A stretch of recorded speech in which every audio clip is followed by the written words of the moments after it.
नमस्कार, मैं शारदा पांडे आसान ज़िंदगी के इस एपिसोड में आपका स्वागत करती हूँ। जैसा कि खूब इस समय पर्व और त्यौहार पड़ रहे हैं एक एक दिन के गैप में बहुत ज़्यादा से, तो आपको मैं सभी वीडियो भी दे रही हूँ। तो उसी क्रम में आपको मैं अब छठ का वीडियो दूंगी। आज का वीडियो छठ का वीडियो है।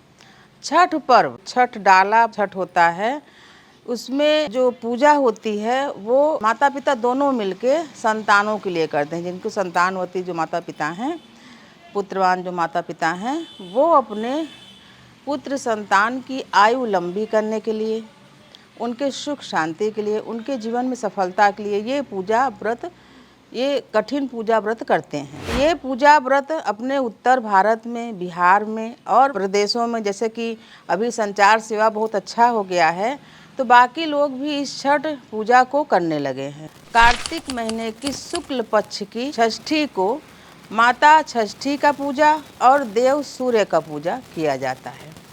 इसके बारे में विधिवत जानकारी दूंगी कि जो पहली बार पूजा कर रहे हैं उनको क्या करना चाहिए। उसके भी पहले हमारे आसान ज़िंदगी चैनल को आप सब्सक्राइब कर लें, तो आगे जितने भी पर्व आ रहे हैं उन सब महापर्वों का वीडियो आपको तुरंत मिलता रहेगा। तो छठ पूजा व्रत 4 दिनों का होता है। सबसे पहले नहाए खाए, फिर खरना, फिर अस्त सूर्य को जल देकर अर्घ्य देकर पूजा करना, फिर उगते हुए सूर्य को जल देकर पारण करना। तो ये छठ पर्व शुरू हो रहा है 5 नवंबर 2024 दिन मंगलवार से, जो कि नहाए खाए से शुरू होगा। ये मान्यता है कि ये जो 4 दिवसीय पर्व है, जिसमें से एक दिन छठी माता को जो अस्त सूर्य को जल देते हैं नदियों में, तालाबों में खड़े होके, वो निर्जला होता है। बाकी जो 3 दिवसीय का जो व्रत है वो एक टाइम सात्विक आहार लेकर किया जाता है, दोनों टाइम नहीं, बाकी पूजा पाठ किया जाता है। जैसे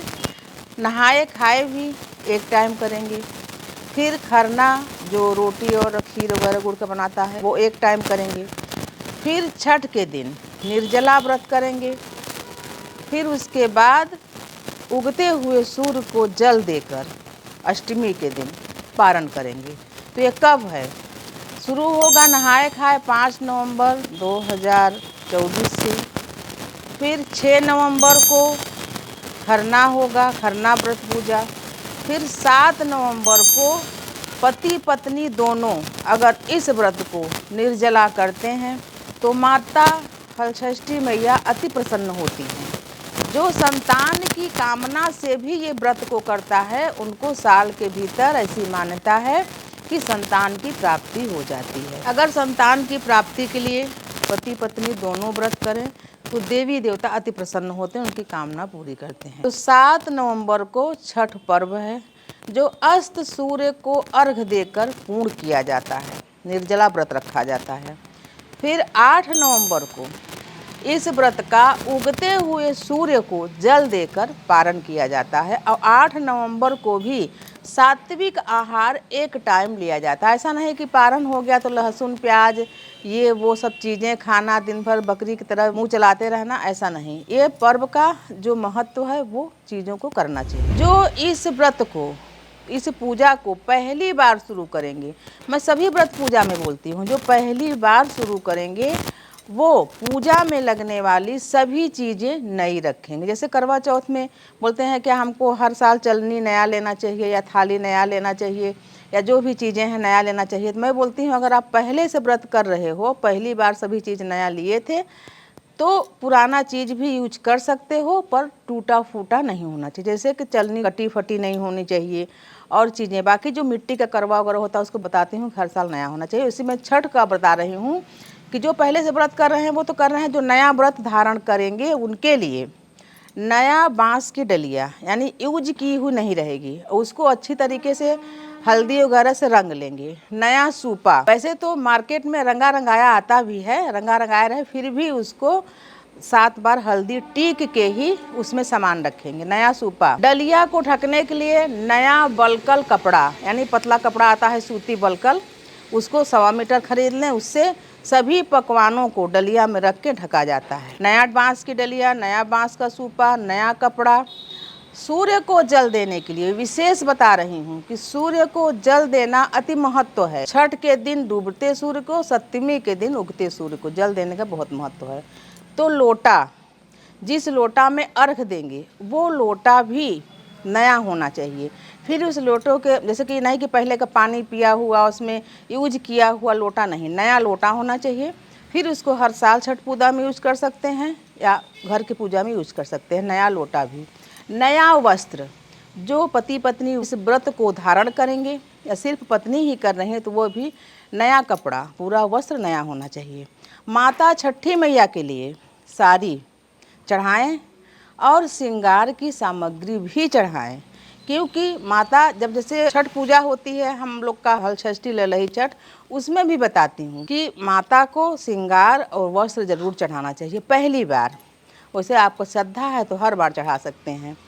तो माता को एक साड़ी ले लें, लाल या पीली, उसको चढ़ाएं। थोड़ा बहुत कुछ श्रृंगार ले लें, बिछिया वगैरह ले लें, उसको चढ़ाएं षष्ठी के दिन और चढ़ा के सासू माँ को दान कर दें। कुछ श्रृंगार अपने पास भी रखें। बच्चों के लिए खिलौना और बच्चों के लिए कपड़ा, जैसे आप संतान प्राप्ति की कामना से इस व्रत को कर रहे हो तब भी, और पहली बार जैसे व्रत शुरू कर रहे हो तब भी, बच्चों के लिए खिलौना और बच्चों के लिए वस्त्र माता हल षष्ठी को सूर्य देव जी को चढ़ा के अर्पण करके उसको भी दान कर दें। जैसे आपके यहाँ पहला पुत्र पैदा हुआ है, संतान पैदा हुआ है और व्रत कर रही हैं, तो खिलौना और वस्त्र वगैरह चढ़ाएं और कुछ अपने पुत्र के लिए, संतान के लिए रखें और कुछ दान भी कर दें। दान से चीज़ें कई गुना होकर वापस मिलती हैं और आपके संतान सुरक्षित रहते हैं। जैसे जो कोसी भरने की, बहुत सारे लोग हमसे कमेंट करते हैं, कोसी भरने का जो महत्व होता है, जैसे कि अहोई माता में उज्जवन का महत्व होता है,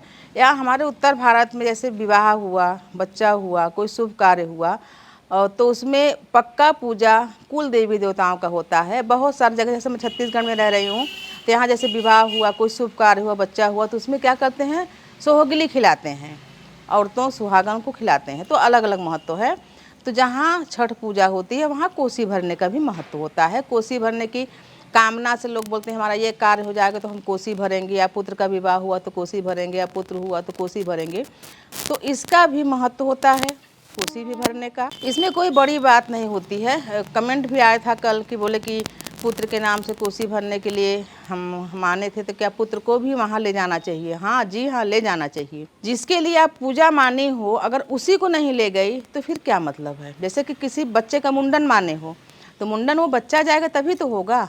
किसी के जनेऊ संस्कार हो रहा है तो उस बच्चे का हो रहा है तभी तो वहाँ पर उपस्थित रहेगा वो बच्चा, तो जाना चाहिए। तो आपको मैं बता रही हूँ छठ पूजा के बारे में। जो सूपा होता है, डलिया में पकवान भरे जाते हैं, जो भी ठेकुआ, मीठे पुए, खाजा जो भी बनता है वो सब भरे जाएंगे।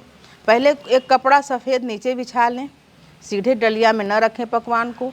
फिर एक लाल कपड़े या पीले कपड़े से उसको ढका जाता है, सिर पर रख के उसको ले जाया जाता है पूजा स्थान में। फिर उसके बाद जो गन्ने का मंडप बनता है, देखिए पूजा में छोटी छोटी बातों का ध्यान रखना चाहिए। 4 गन्ने का जो मंडप बनता है उस चारों गन्ने को अलग अलग नहीं होना चाहिए, एक में करके ऊपर एक सूत्र में बांध देना चाहिए, वो हो गया मंडप। एक सूत्र में बांध दें गन्ने के मंडप को। फिर उसके बाद सूपा में ऋतु फल, ऋतु के समय, इस समय में जो फल है जैसे केला है, सीताफल है, सेब है, और जो भी फल दुकान में जहाँ दिखे नया फल उसको ले लें। ऋतु की सब्जियाँ, जो भी सब्जियाँ हैं वो भी, जैसे कि मूली है, नारियल ज़रूर लेना चाहिए, जल वाला जो नारियल होता है उसको भी ले लें। और जो साग सब्जियाँ हैं, सात्विक शलजम है, ये सब चीज़ें भी सूपा में भर के सूर्य भगवान और माता षष्ठी मैया को अर्पण करके इसको भी पूजा में शामिल किया जाता है। 4 दिवसीय पूजा में 1 दिन का निर्जला व्रत और 3 दिन का एक टाइम का आहार सात्विक लिया जाता है। तो गन्ना का मंडप बना के पूजा किया जाता है, दीप जलाया जाता है। तो क्योंकि सूर्य भगवान का पूजा होता है, षष्ठी मैया का पूजा होता है, तो जैसे हल षष्ठी में, ललही छठ में कुश का पिंड बना के माता हल षष्ठी का पूजा किया जाता है। जीवित पुत्रिका में कुश का पिंड बना के जीवित पान का पूजा किया जाता है। उसी प्रकार से ये बहुत ही बड़ा पर्व है छठ पर्व। तो कुश घास का पिंड बना के माता षष्ठी मैया को आवाहन किया जाता है, तभी तो आप छठ मैया का भी पूजा करोगे। कुश घास हर जगह मिल जाते हैं, नदियों किनारे हर जगह मिलती हैं।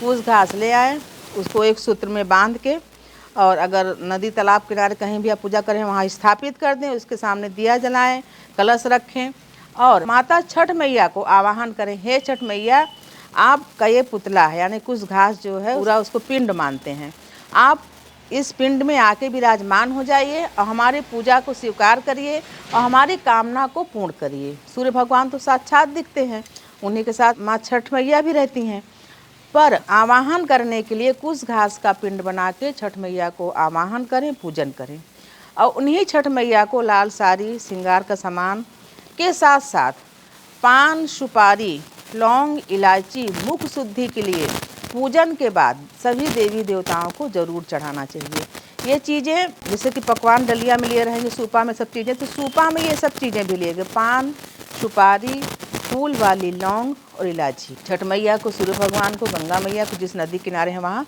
सबको 2-2 पान, सुपारी, लौंग, इलायची देना चाहिए। और पूजा के समय जो पुरुष है वो जनेऊ धारण जरूर करे, तभी पूजा फलित होती है। हाथ में यानी कि जैसे कि हाथ में सोने चांदी की अंगूठी हो तो पूजा के समय जरूर पहने, और नहीं तो कुश घास की अंगूठी बना के अनामिका उंगली में पहन कर ही पूजा जल अर्घ करें। ऐसी मान्यता है कि पूजा अर्घ जल जनेऊ और अनामिका उंगली में बिना अंगूठी पहने पूर्ण नहीं होता, फल नहीं मिलता है। तो आपको मैं आपके पूजा का पूर्ण फल मिले पूरा बता रही हूँ कि पुरुष भाई भी व्रत करेंगे तो जनेऊ पहने, उंगली में अंगूठी रहे, महिलाएं तो पहनती हैं, जो महिलाएं न पहनती हों अंगूठी तो अंगूठी पहन कर ही पूजा करें। सोने की, चांदी की अगर नहीं है तो कुश घास की अंगूठी बना के ऐसे गोला सा लपेट के पंडित जी लोग देते हैं, तब आप पूजा करें। और पुरुष भाई भी नया वस्त्र धारण करके ही पूजा करें पत्नी के साथ। जैसे जहाँ मैं बता रही हूँ जो कुश घास में छठ मैया को आवाहन करेंगे तो पति पत्नी एक साथ बैठ के गठबंधन करके फिर पूजा करें। आपका किया हुआ पूजा देवताओं को मिलेगा और आपकी कामना पूरी होगी। तो आपको मैं छठ के बारे में बताई हूँ, आगे सभी वीडियो के बारे में बताऊंगी। हमारा वीडियो अच्छा लगे तो लाइक जरूर करें। आप हमारे साथ ऐसे ही बने रहें, देखते रहें आसान जिंदगी। तब तक के लिए नमस्कार।